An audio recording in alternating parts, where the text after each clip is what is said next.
Good morning, girls. Welcome to our maths class today. Today we will start multiplication of integers.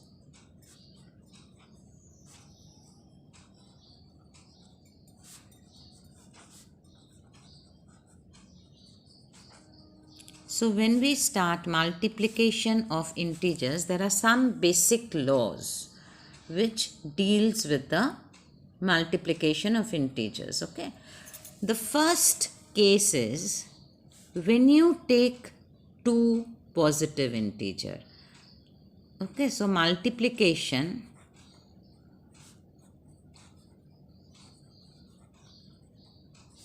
of two positive integers. If we multiply two positive integers, for example, we multiply 4 into 5. What does this mean? It means that you are multiplying 5 4 times. You are adding 5 4 times. So basically it is 5 plus 5 plus 5 plus 5. This is what we have done. So if we add it up, we get it as plus 20. So when we multiply two positive integers, we just multiply them as natural numbers. So 4 into 5 is how much? It is 20. So you just multiply 4 into 5 as natural numbers and the product is a positive integer. The second case is when you multiply a positive integer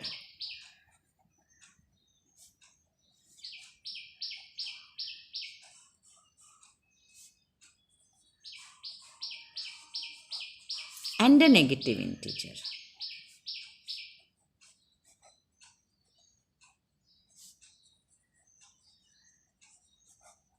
If we do so,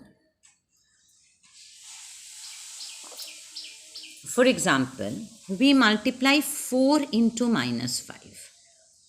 What does this mean? It means that minus 5 plus minus 5 plus minus 5 plus minus 5.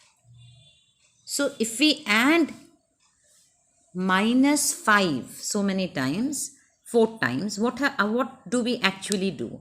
We are adding it up, but the sign is minus 20. The same we do here. So 4 into 5 is 20, but the sign will be negative. So we will get a negative integer.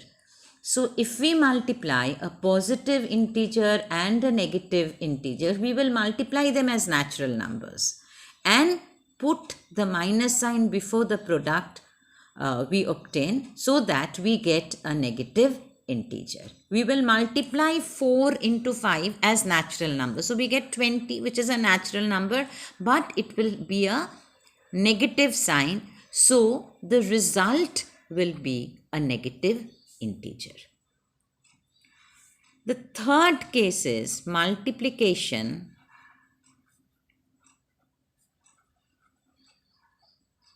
of two negative integers.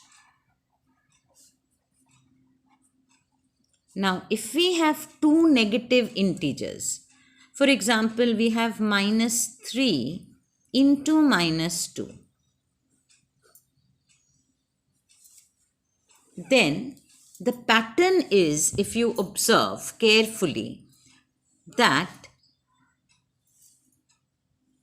you multiply these two negative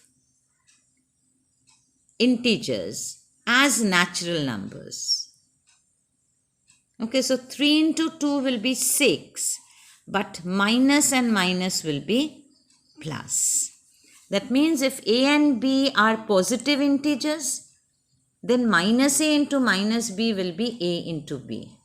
So product of a positive integer and a negative integer is a negative integer. But the product of two negative integers is a positive integer. This you have to understand very well in order to understand multiplications of integers.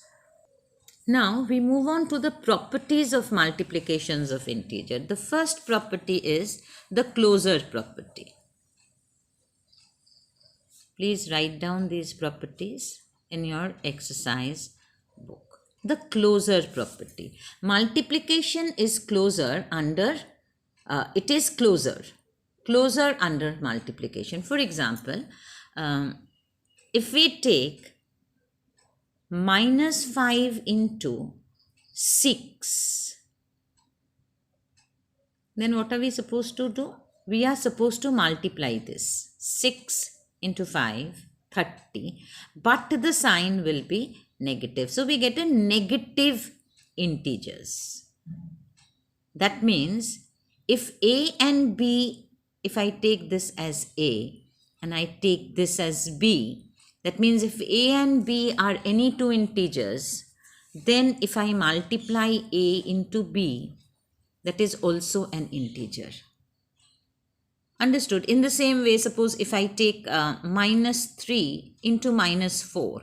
So minus 3 is A, minus 4 is B. So if I add it up, I get it as 12. The sign will be plus. 12 is also an integer. So if A and B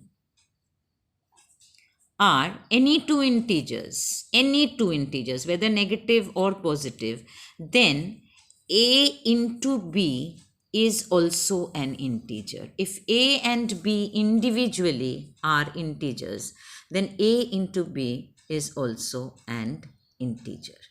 The second property is it is commutative in nature.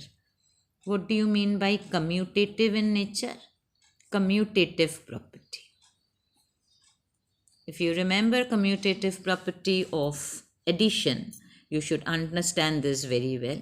That if I multiply, suppose I have two integers as 5 and minus 7. Okay, these are the two integers. So if I multiply 5 into minus 7, that is equal to what? That is equal to 35 minus. Okay. If I multiply minus 7 into 5, then also it is 35 minus. That means if I have two integers, if 5 is A and minus 7 is B, that means A and B are any two integers, then A into B should be equal to B into A. This is the commutative property of multiplication, that if we have any two integers, then A into B should be equal to B into A. This is the commutative property of multiplication.